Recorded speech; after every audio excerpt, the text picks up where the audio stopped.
Oh, what is up? Welcome to Bring in the Backups. I'm your host, Erick Hellwig. Happy Thanksgiving week to everybody here. I hope you guys are having a good time out there, seeing your families and, spreading COVID to your meemaw and your peepaw. I don't know if peepaw is a word. It feels like that's the inverse of meemaw, but I guess I could have Googled this before I started the intro, but it's too late now. Today on the show, we're talking about Glenn Foley, New York Jets quarterback.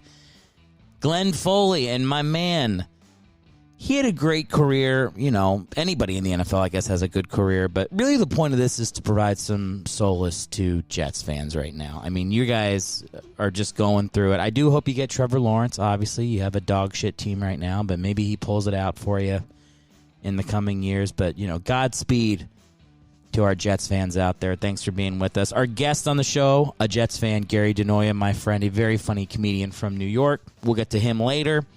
There is some bad audio in the episode today. Something to look forward to out there, guys. Some crappy audio. I'm still figuring out how to do remote podcasts where it doesn't sound like I'm having phone sex with Alexander Graham Bell. Which is to say, I haven't figured it out. I don't know what to say, everyone. It's a free podcast. Get off my ass. If you want to still support the show, we, of course, appreciate that. There's a couple ways to do it. Number one, subscribe on whatever podcast platform you are listening to me on now. Number two, if you have iTunes or Apple Podcast, rate it 5 stars and write a review for the show. And number three, go to my website, erichellwig.com, where you can hop on my newsletter. That's enough business, everybody. Enjoy the show. Enjoy the holidays, hopefully with your families. Everybody stay safe, and let's get it going. This is Bring in the Backups with Erick Hellwig. Glenn Foley, Glenn Foley, Glenn Foley, Glenn Foley. Could Glenn Foley's name sound less like a quarterback and more like someone trying to sell you a used car? Glenn Foley on the episode today. 50-year-old man from Woburn, Massachusetts. Went to Boston College. Played high school, though, in New Jersey. We're going to get into all of his career stuff. That's great. Glenn Foley, he's our guy today. Jets fans. I mean, my God, could we need to be around a group of people and circle and fill a fan base's life with love more?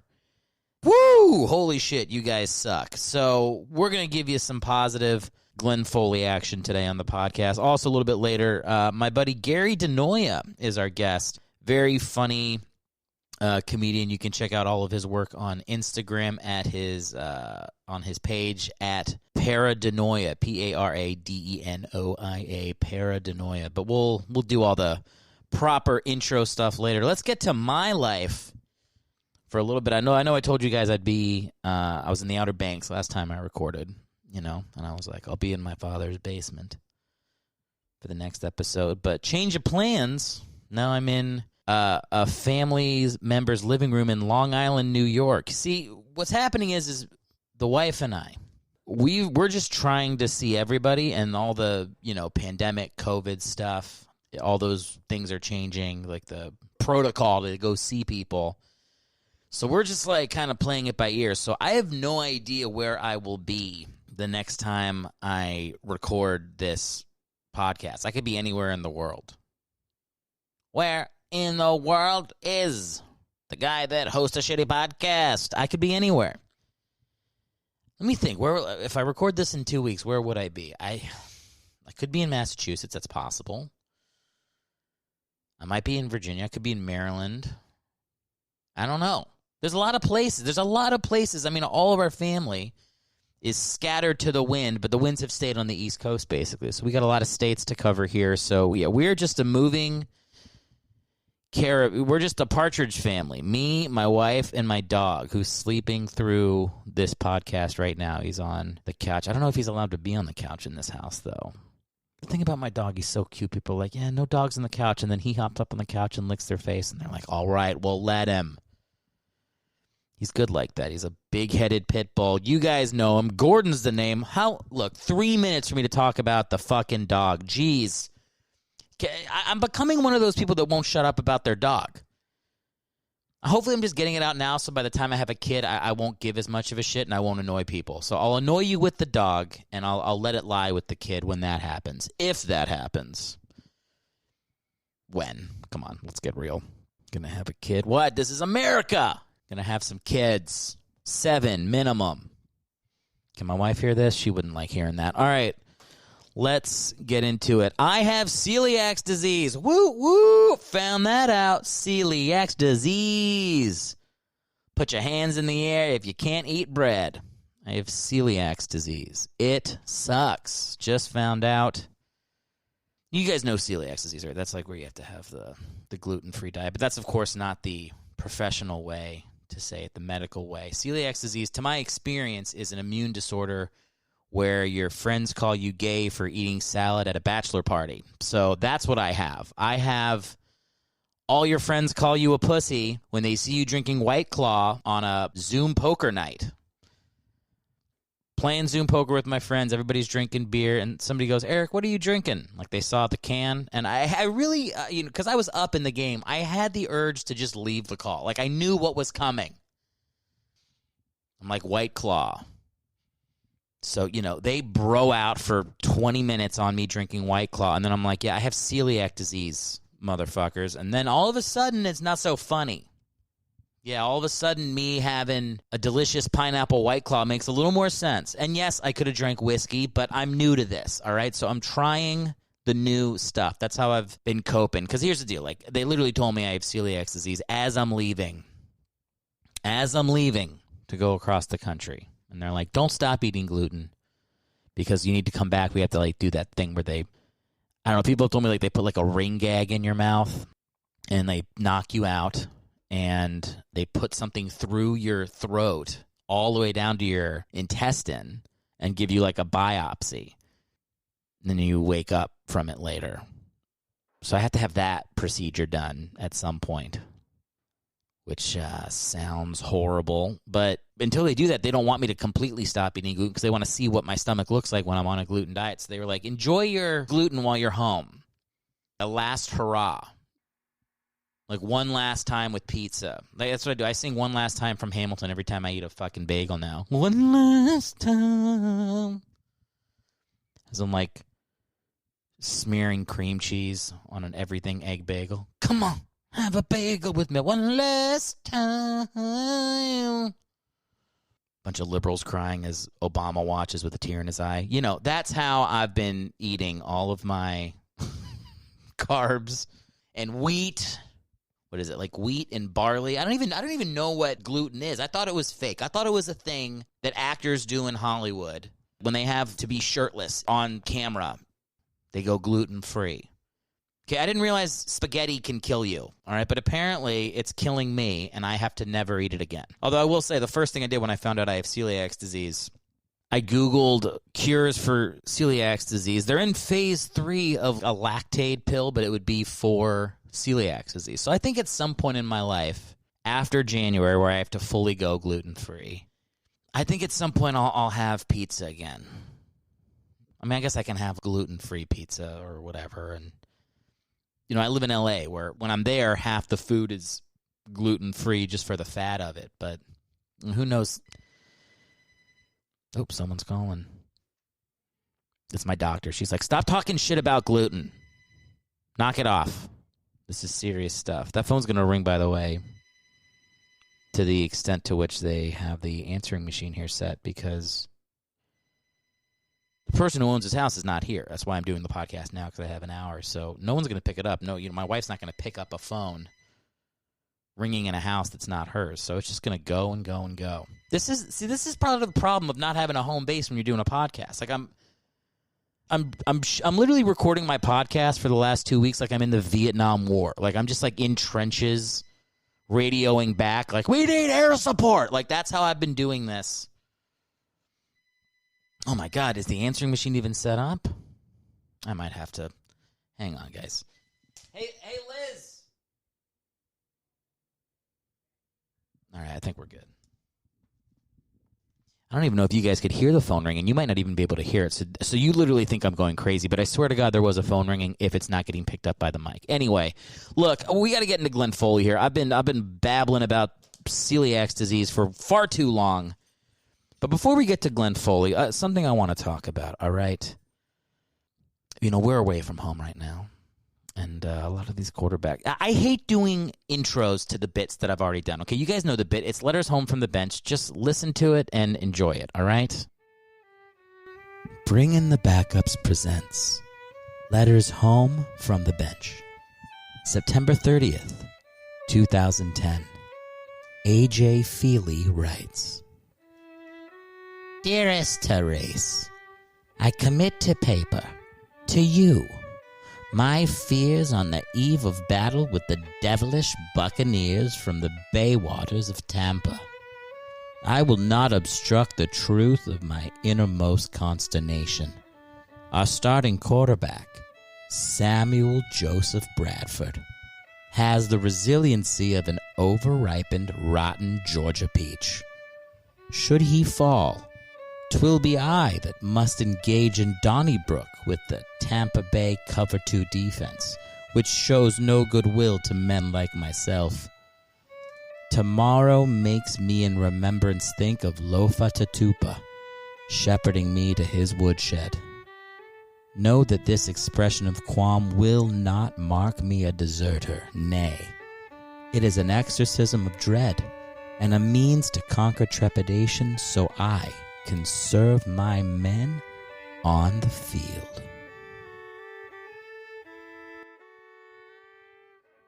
I wonder if some of you are listening to this, like, we get the fucking bit. Can you come up with some new shit to do, Eric? But for right now, that's one of the strongholds of the show, is this Letters Home from the Bench. You guys like the one I did last week where my wife and I fought.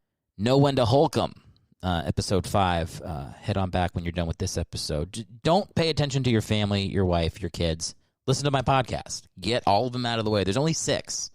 Last week's was a quick one, only 40 minutes because I didn't interview anybody. But I did this show. I interviewed my friend Gary. He's a Jets fan, and that's because Glenn Foley is the quarterback. All right, I wanted to give him a Jet to talk about. First off, let's start with those Jets uniforms. Now, the Jets did their switch over. They had their old green jerseys with just a straight green, you know, with the crappy uniforms that are like, it looks like little kids iron them on right before they played, all the lettering and the names.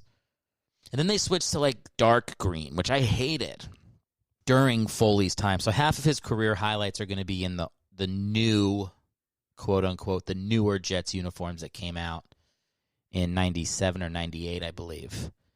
But the old ones, I mean, he looks good in that bright green. I love that. And I love when the Jets went back to that uniform, I think 2 years ago. I think it looks good. Some people hate the new Jets uniforms. I think they're pretty tight. Did I just say tight? I think it's fine. I think I can pull it off.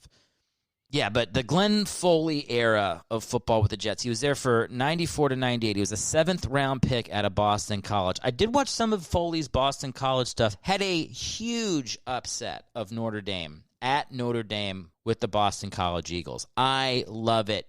There's nothing better in sports than a college football upset. I'm saying it. Some people are like, what? I'm like, shut up. I'm right. It's the best. It's the best. Give me App State at Michigan. Give me one of those a year. I'm happy as a football fan. All right? That's what I love.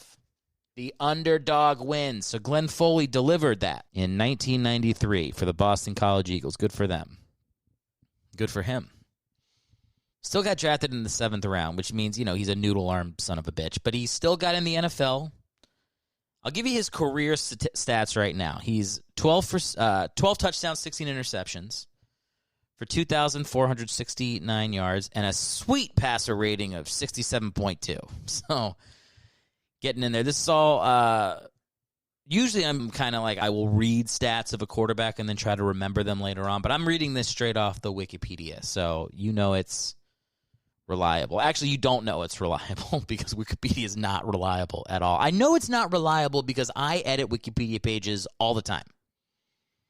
In fact, every quarterback that's been on the show so far, I've edited their Wikipedia page to say they were on my show, as if not on my show, they were spoken about on my show. I put it in I make like a little thing that says like in media, Which is, to consider this part of media is very funny, but good. I mean, I'm allowed to do that, right? I mean, that's what Wikipedia is about. I'm allowed to say that this is a popular culture show. But yeah, Wikipedia is not reliable at all. And I still want to say, by the way, early in the show, I had fans that were going into Wikipedia pages and editing the bios of players based on things I was saying. Please continue to do so. That was highly encouraged and remains so. But getting back to Glenn Foley, 1-7 as a starter. Sweet, sweet 1-7. I think that we had I think Cleo Lemon was 1-7 too. He was our episode 3 quarterback. 1-7 seems like a sweet spot for guys getting in and out of the league in 5 years. Foley has 2 games that are worth mentioning. He played a really good game for the opener of the 98 season. He was the starter in 1998 under a Bill Parcells Jets. And the Jets lose at San Francisco opening day, but he plays pretty well. He plays solid in that game, puts up good numbers. And then there was the game that he came in relief. I want to say it's week 7 or week 8 in the season before, 1997. I know some Jets fans might remember this. Glenn Foley, 14 straight completions. I mean, why does this guy not have a multi-year contract after that? 14 straight completions leads the Jets to a comeback victory off the bench. Who he was replacing, I don't know. Do I care? What do you think? I don't give a shit. Glenn Foley. Hey, that's a solid career to me. He got traded to the Seahawks in 99. Looks like he was, according to Wikipedia, he was released in a cost-cutting move during the Seahawks' final cuts before the 2000 season. All right. Take their word for it. And then he played for the New Jersey Gladiators, which was an arena football league for 2002. I have his arena league stats here, too. 4 for 9 for 41 yards and an interception in arena football. I'm pretty sure if you just, sneeze while quarterbacking an arena, they give you credit for 80 yards and 5 touchdowns. Like, it's built to be like an arcade game. So, 4 for 9 for 41 yards with an interception. Not very good for Glenn Foley. But he has been, I guess, active after he got out of football. Looks like he was coaching a little bit. He's got some brothers. He's got some kids. This is the worst podcast ever. This is how I'm summing it. He's got this thing, he's got that, but it's all just vague.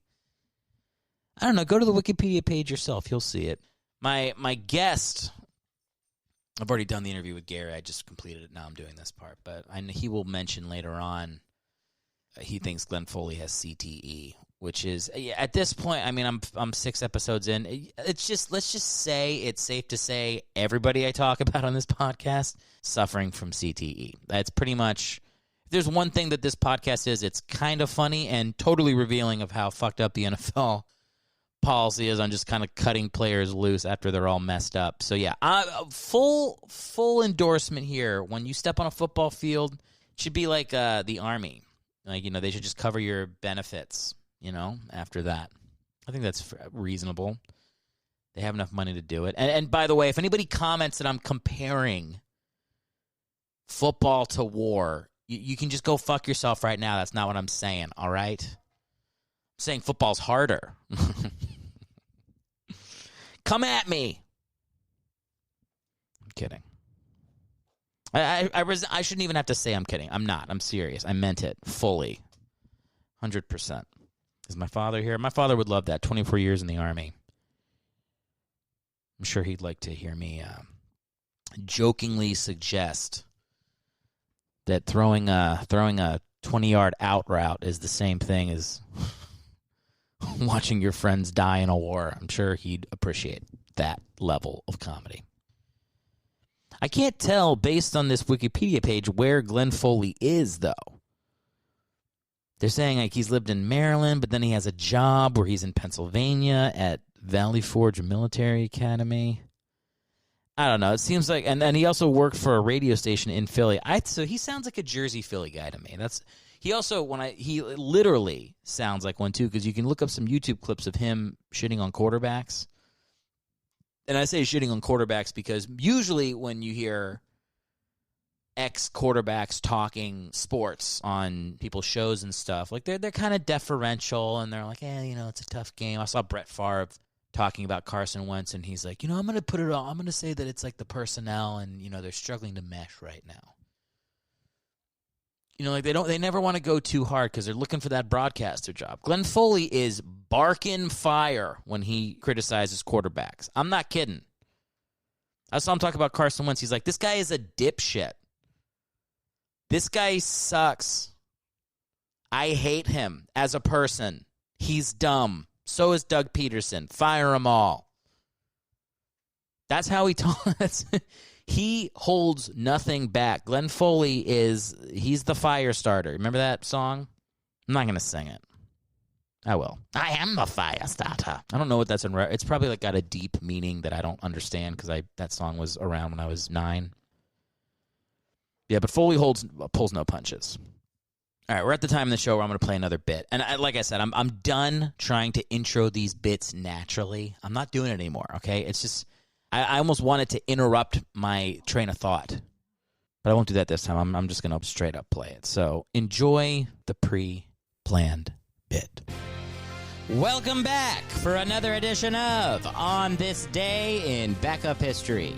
Today we go to Jacksonville, the only city to elect an alligator as the mayor for a backup quarterback. When 6'7" Mike Glennon was signed by the Jaguars in early 2020, reporters asked the general manager about the move. Freaks, the general manager said. I like tall, 6'7" freaks that die of giganticism in their early 40s. It makes me feel like a god. Now take me to your alien Christ. Turns out the GM in Jacksonville is actually a homeless guy named Turtle that lives under the stadium. I'd like to apologize to anybody offended by that bit. I fully support the homeless.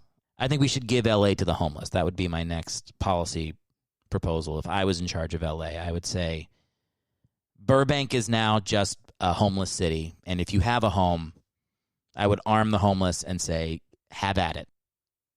Again, not a joke. I'm not kidding. I meant it. Oh, boy. This show is still going. I feel like it's going pretty good. By the way, I know I've been saying it every single podcast. The average podcast goes 7 episodes. And guys, this is our 7th episode. If I had a little button for an applause, I'd play it right now. Maybe I'll put it in post. I don't know. It feels corny if I put it in post and I'm saying it that it's in post, right? I mean, I guess it doesn't matter to you. The weird part would be me talking through the fact that I'm going to put it in. Maybe there'll be applause the entire time I'm doing it. Maybe that's what I'll do. Or maybe I'll leave it blank because I'm feeling kind of lazy and the podcast is a little makeshift right now because I don't know where I'll be in a day. The dog has fallen back asleep while he listens to me do the podcast. My wife has entered the room. She's not paying attention. Oh, no, she's paying attention a little bit. We had a fight this morning, but she doesn't want to talk about it. So I was gonna leave it up to you guys who was wrong. I mean, I was wrong. Here's a hint, guys. I'm always wrong, but we won't get into it. When you're traveling like the way we're traveling, it's like you can't have prolonged fights. You got to just say you're wrong when you're wrong. You know? And then that way, when you're right, you say, remember that time I said I was wrong? It's like it gives you credibility to admit when you're wrong. You can't fight every battle. You got to pick your battles. I invented that statement. I act like that's my idea. Pick your battles, guys. Trademark that. Bring in the backups. First time it's been said. I like being on the road. I don't mind the feeling at all. Like I said, it's for the billionth time. I was raised in a military family. I was in a new school every year till 8th grade. I'm used to living out of boxes. I'm used to having the car feel like more of a home than the actual place you live. So I'm down with it. People are like, oh my God, that sounds so exhausting. I'm like, this is the only way I feel love, is watching all my things get packed into a car and not knowing when I'm coming back. That is how I feel alive in this world. So I'm cool with it. I mean, it's a little stressful. You know, there's changes that come every place you're staying. You know, you got to adjust a little bit. Like this place we're staying now, we're in the basement. but there's no windows in the room where we're sleeping. So, depending on how sad you are, you can sleep for 3 days if you don't set an alarm. Like, it's not a joke. I don't know if I've had an experience once in my life where when I moved to New York, I was squatting in this condemned building for a year. And for the first 3 months of that, I was in a closet, basically. I was in a room so small that when people later moved out and I took one of their rooms, I used my old room as my closet. And it was an interior room. It was illegally, they had put up like 30 units inside of this factory floor that was had like 4 bathrooms for people to share. And it really should have been like maximum 7 people living there. And eventually it was down to that number. But when I moved in originally, it was 30. So it's like my room is like has enough size for a bed and a little dresser. And that's it. And it's in the middle of the room, so there's a light, but when you turn the light off, no natural light comes in. So it's one of those situations. I just remember the first 3 months I was in New York, if my phone died, I missed whatever I had that day. I would just sleep through the entire day. You wake up, you don't know if it's 2 a.m. or 2 p.m. And that's a gnarly feeling. And I got to say, I was a little disappointed the first night we stayed here. I was like, oh, man, I know what this sleep feels like. I know the way it feels to fall asleep in a room where there's zero natural light coming in. You sleep, it really is a mini death. But then first night, I did not sleep that well. I was upset. I was looking forward.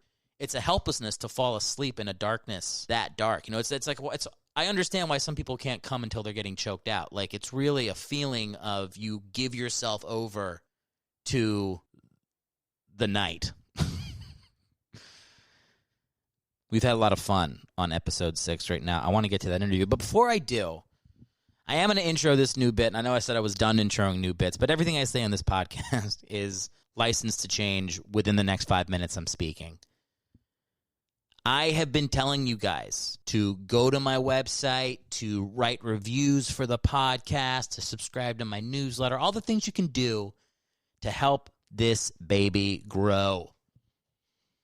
And it gets a little annoying, to be honest. Not that you're not doing it, because a lot of people are. And by the way, thank you to everybody who has done those things. But just, I don't like repeating myself all the time. Like, I feel like I'm just constantly harking on it. And it's a little annoying. So when I was at the beach, I got every single person in the house to record a promo for me. And I think that's going to be a new thing on the show. Instead of me telling you what I'd like you to do to support the podcast, I'm going to just annoy friends and family to do it for me. And so that's what I've done. And we have a new bit on the show. This one's staying because I feel so good about getting this part of the podcast out of my hands. So check it out and listen to the words of someone I love telling you why you should support the podcast. If you want something done right, you need to do it yourself. Unless it's telling your audience how to support your podcast, because that shit gets old real quick. I think you should outsource it. And that's what I've done. Welcome to My Friends and Family Plug My Show. These are real people with real reasons why you should support me. I hope you listen. I hope you hear. And I do hope you support. I'm Erick's little sister. He told me not to use my name because he doesn't want any fans to harass his family. I don't think he has fans, though. I think Erick thinks he's more popular than he is. He showed me the stats for his podcast. There's not that many of you. Anyway, go to erickhellwig.com to subscribe on Apple Podcasts, Spotify, and YouTube. You can also get on his newsletter, which comes once every 3 months. Those are actually really fun. Just go to erickhellwig.com. I don't even know he had a website, but you should really go.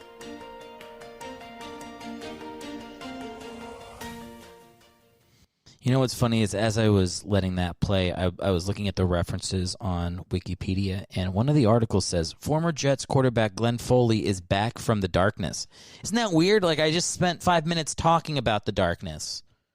And then there's an article right here in front of me about that. I mean, I'm sure this is about his CTE, but like there's something in, this is what makes me think there might be a higher power, okay? This is something my wife says that I like. There's not enough to make me believe, but enough to make me curious. I'm talking about the darkness. There's an article right in front of me about the guy we talked about in the podcast, talking about the darkness. Have you accepted the Lord Jesus Christ as your personal Savior? You should. I'm like, wouldn't that be funny if that's what this show becomes, just a born-again show? And according to a lot of your Twitter profiles, for the people that have found the show on Twitter, you already have. I'm in the minority. Let's get to our guest. And I really am excited for the guy we had on the show this week, Gary Denoia. I could talk forever about it, but when I moved to New York, I was 22 years old, out of college. I'd really not done comedy. I'd done I think 2 open mics. And I'd shot sketches with my friends, but it was literally the point, like in college, where I was paying for beer runs for a week just to like get someone to come over to my house to, put a wig on or something. And I went to New York and I just signed up for these classes. I started doing stand-up and improv and acting. I just tried to do all of it at once. And Gary's one of the first people I met. I remember meeting him in a level 2 improv class, what must have been at least 12 years ago. And since then, we've performed a bunch and, become friends. And so I was really excited to have him on the show for a lot of reasons. One, just to catch up. Also, to be totally honest, I've been kvetching on this show for episodes now about doing the remote podcast. I was so nervous to mess it up. And I figured I should really do it with somebody who already barely respects me. And so that's why I had Gary on. And sure enough, I messed up the first take. We recorded a 40-minute podcast yesterday that is completely not usable because of the way I recorded it. So we had to do it again today. Gary is a very funny guy, a very good friend. And I know I mentioned before, please follow him on Instagram. Denoia, Paradenoia. And we had a great conversation. It was super fun. I hope you guys enjoy it. Let's take some time and do that right now.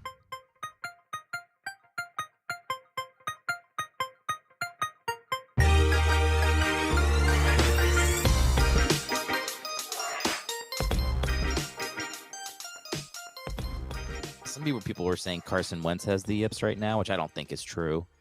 But I don't think he has the yips. I think he's always had the yips. He just sucks. He does suck, man. Dude, and he doesn't seem like a likable guy in the locker room, apparently. No, dude, look, I have a lot of Philly fans on this podcast, and they will crucify me for saying it because I have the ultimate, drunk guy calling into a Philly sports show at 2 p.m. take. But Foles won the Super Bowl and made me hug my dad in the streets of Philadelphia. Why wasn't he the starter next? I don't understand that. It feels like I agree with that, man. You don't mess with that. That was magic. Because I do those voiceovers. I take old movie scenes and add Philly accents to them. So I was yesterday morning watching the Philly special, and Gary, just do the voice. We want to hear it. What the call? All right.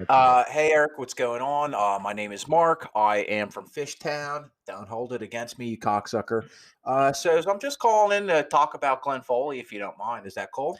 Yeah. Before we get to Glenn, what do you think about the Carson Wentz Nick Foles thing? How did that make you feel? Okay. Well, first off, I love Nicky Slicks. Great guy.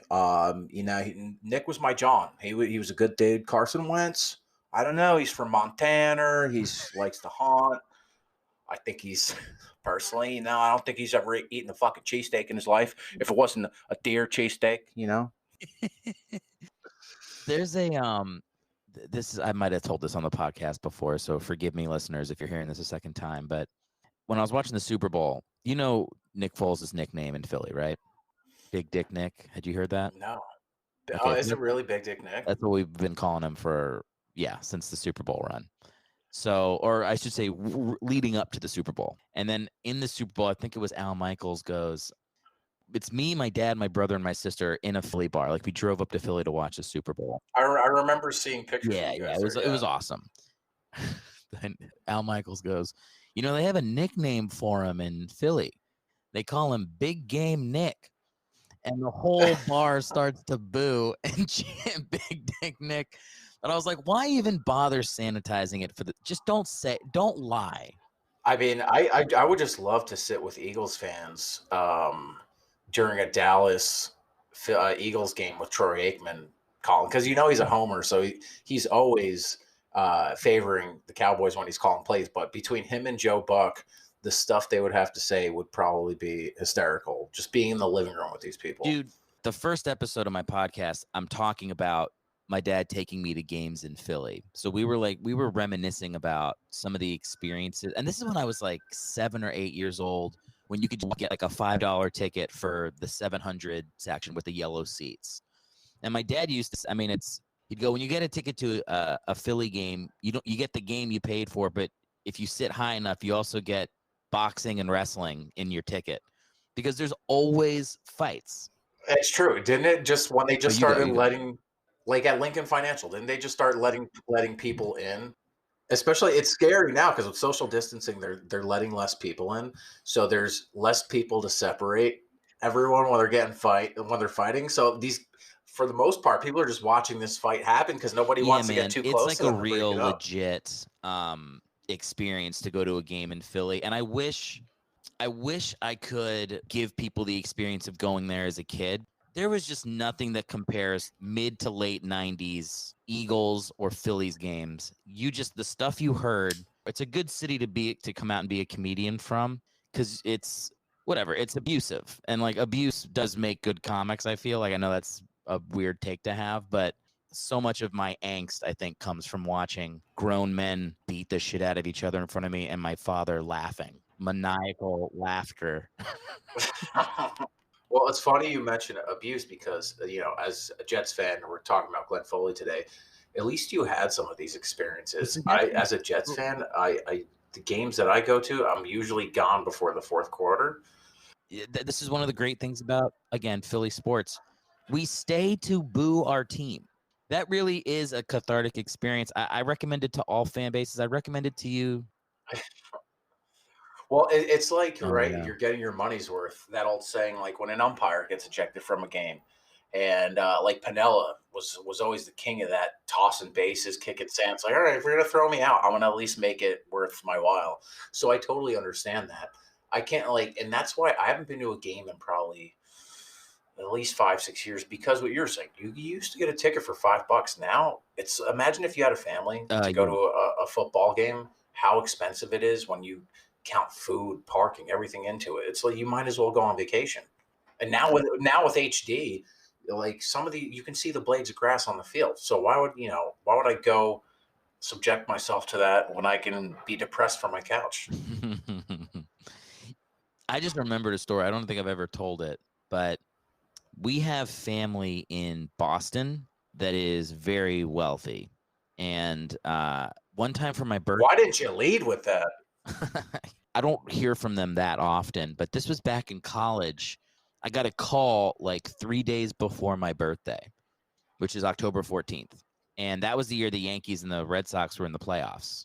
So my family calls me from Boston and they're like, hey, you like baseball, right? I'm like, yeah. And they're like, well, would you want to come up to Boston for a playoff game?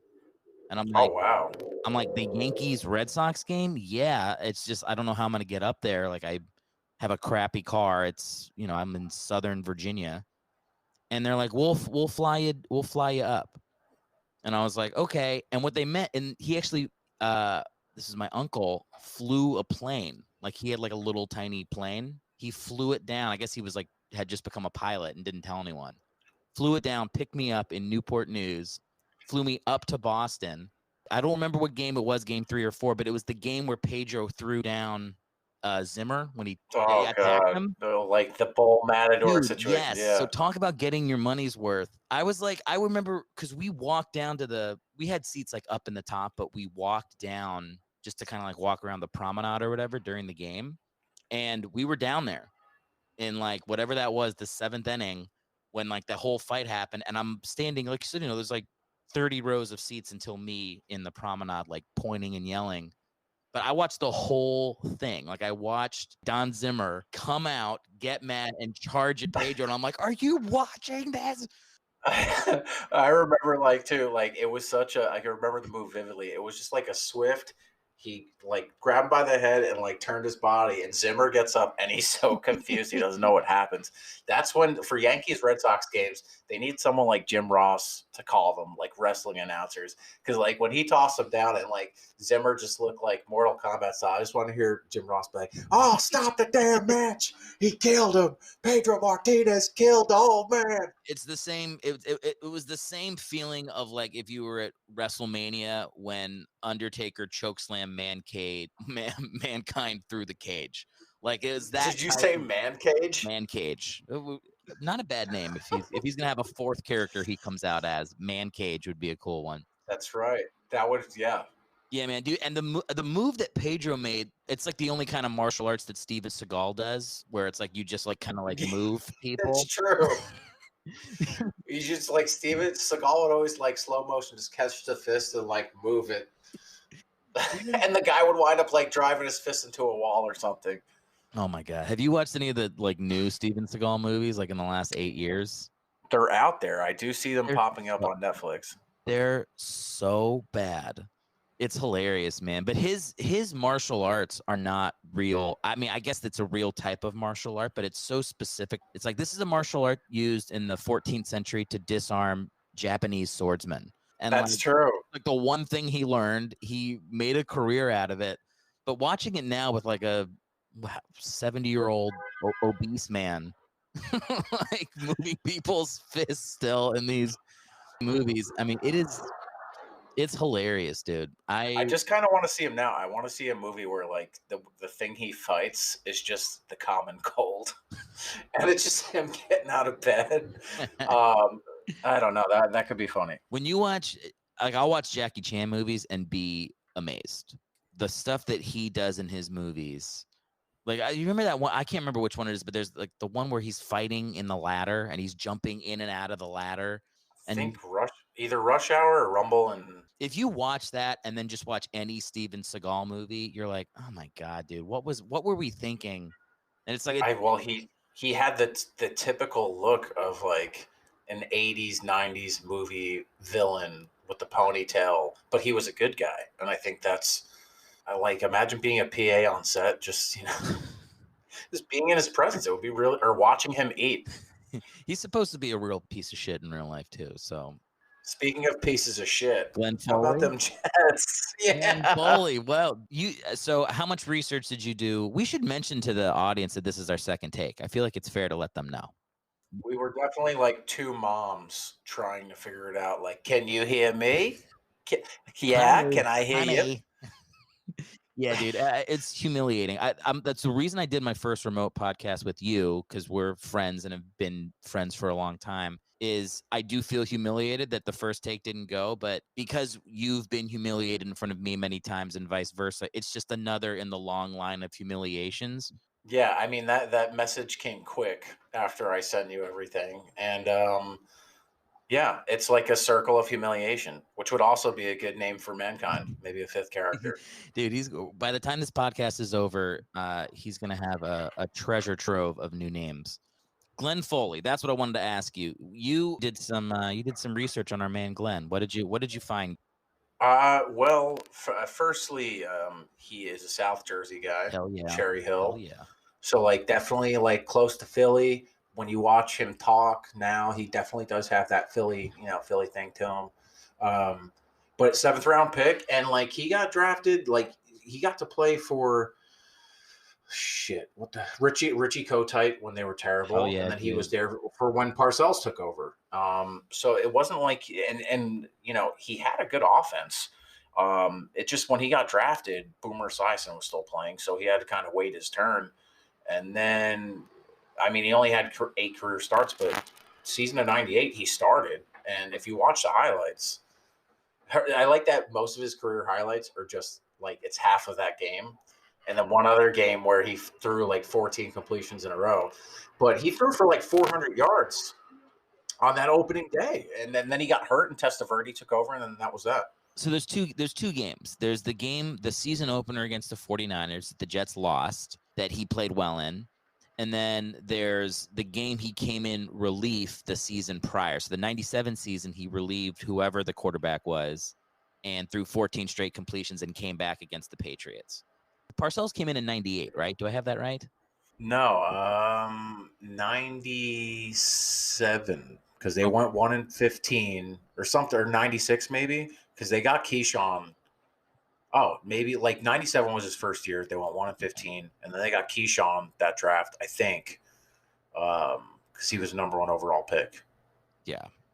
Oh, and he was also a part of the team when Belichick took the coaching job and then, kind of like ghosted them. Oh yeah. But did he do that to leave for Cleveland or to leave for New England. New England? So he was with Cleveland, got the head coaching job for the Jets, and then took off a week later. Yeah. And nobody includes that as part of like the story of Belichick, is that he's like a malcontent that screwed over the Jets. But if it's a player, you're always like, this is the guy that sat out a season or whatever. Yeah, he's not loyal. He doesn't. Yeah, but I guess you know what? In Belichick's favor, it worked out for him. Of course, yeah. Well, yeah, in a big way. I mean, I get that's like when announcers are like, someone strikes out and the next guy hits a home run. They're like, that could have been a 2-run home run. It's like, yeah, dude, didn't you watch the butterfly effect with Ashton Kutcher? Like, shit changes when something in the world, like, it doesn't mean just if Belichick had stayed with the Jets could have still sucked and Bill Belichick could be selling real estate right now. Yeah, I mean, yeah, that's the Jets. I feel like until there's new owners, are kind of cursed. Yeah, you just gotta wait till the guy close to death. It's the Johnsons, so they own Johnson and Johnson, which I believe does like pharmaceuticals and all that stuff. So they might, they're gonna live forever. They might know your family in Boston. Yeah, they might, but you don't know you don't know how old the guy is, because that's the key. Is just somebody has to die. Yeah. I mean, it's certainly exciting to see, what the Mets are doing, where they have an owner that is truly invested in the team, and his press conference was great, and it was what you would hope to see from an owner, not someone like we've had the conversation before this podcast, just as football fans, like Jerry Jones, Dan Snyder, like those guys, the head of the snake. If they're the head of the snake, then the rest of the body doesn't matter, because there's nothing they can really do. I think they over-involve themselves, and they don't know enough about what they're doing, and they want to do everything themselves. But yes, that's true, and we agree on that. I mean, I lived in DC in high school. All my family is from that area, on my mom's side, so I'm very familiar with the dysfunction of whatever Redskins, Washington football team, all that stuff. But there might be another end of the spectrum where if the owner is too much of a fan, that it could, like, if somebody's just buys a team and they're like, dude, this is awesome. I just met Carlos Beltran. He's really strong. I'd be like, we're going to go 0-16. Oh my God. Like that would mess with me if they're like, you have to have some level of like Steve Cohen just being in the locker room, like while they're all out of the shower, like, Jacob, you did a great job pitching. Really, really good. Your slider was great. You can't be people's friend. Like I have a little experience of being people's boss. Just when we shot my pilot and a job I had back in New York, where it's like, if you're the person in charge, you don't need to be a dick or anything, but you have to have like a little bit of separation. You definitely can't look up to the players that you're employing, and you can't buddy with them. You have like it in a way. It's good for there to be like a little bit of mystique with how you are. So if you just open up and you're like, oh my God, I can't believe it. All their wives are so hot. This is so cool. Like they're not going to respect you. There's a fine line to walk between like, don't be a tyrant like Jerry Jones, or don't run your organization like a Hooters like Dan Snyder. But there's another way where it's like, you can't be too much of a fanboy, even though it's probably the coolest thing in the world to own a sports team. I fantasize. Like I was at the Outer Banks a couple weeks ago in my, trip around the East Coast that I'm on right now. And the whole time I was like, if I had a lot of money, I'd put a minor league baseball team in the Outer Banks. I'm like, I'd put it here because this is where there's enough space for a parking lot. And like I was like Googling the population of Outer Banks versus other like single and double A towns. You could totally do it. Or inherit one. One of my favorite, I mean, there were so many good sports movies when we were growing up. But Little Big League, when the kids, you like so it's just fun. You're watching it as a kid. It's like every kid's dream to own a baseball team and be a coach. And then you have what the hell's his name?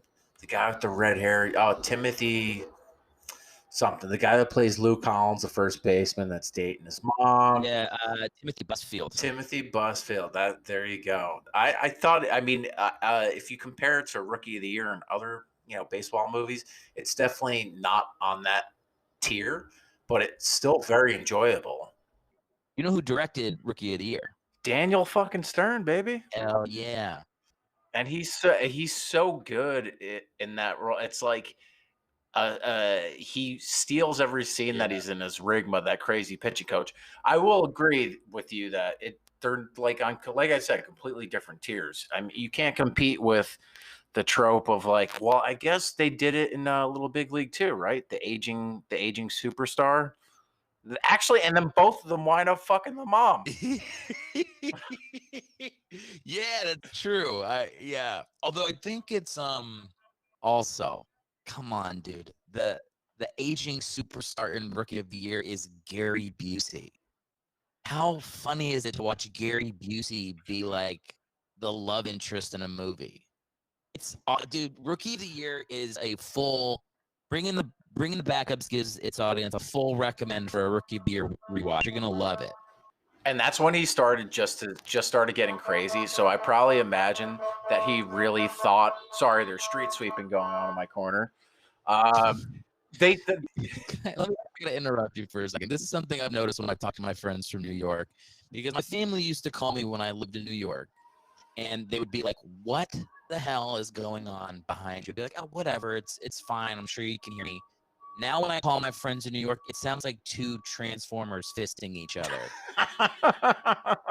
And you don't realize how insane it is that I can see sirens against the reflection of your glasses right now. With that said, go ahead. Oh, yeah, he was just getting crazy. So he probably actually thought he was a baseball player. Just being like too method, taking it way too seriously. Like when they would call cut, he'd be like, I'm not coming out of the game. Yeah. In reality, you're just an oatmeal-brained psycho. Speaking of oatmeal brains, Glenn Foley. This is a good segue because his brain is fucked up, man. Probably, dude.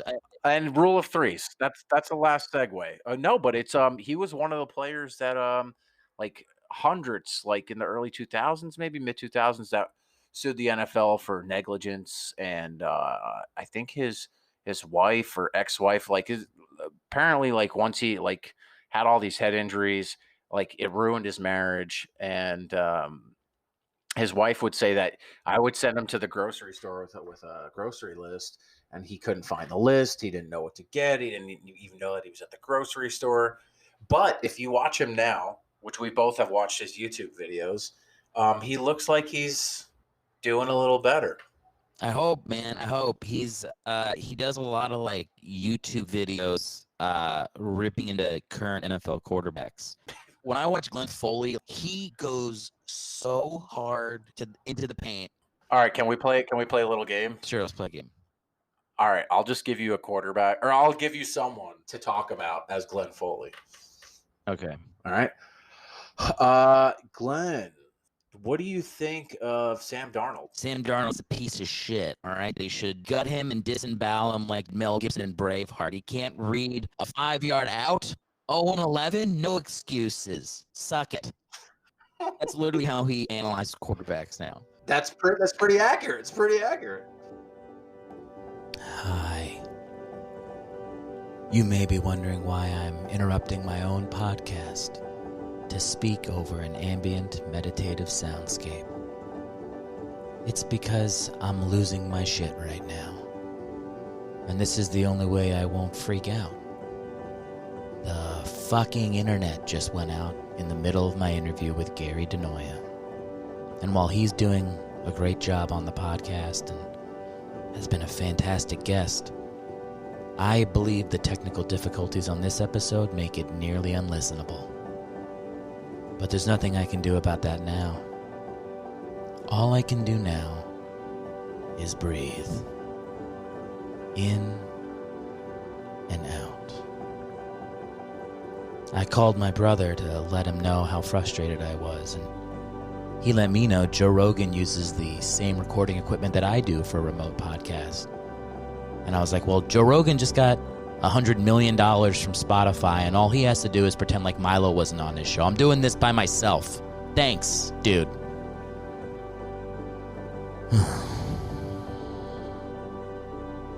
We'll get back to the end of the interview with Gary in just a moment, but for now I wanted to let you know that I'm sorry. I'm sorry this podcast pretty much sounds like shit for the last 20 minutes. I'll do better next time. But all I can do now is own where I am, walking on the road that is my journey in podcasting. And when I release this, it will enter the sea of other podcasts to hopefully be eaten by a shark. Because I think it sucks. No offense to Gary. He's top notch, but I fucked this one up. Just breathe.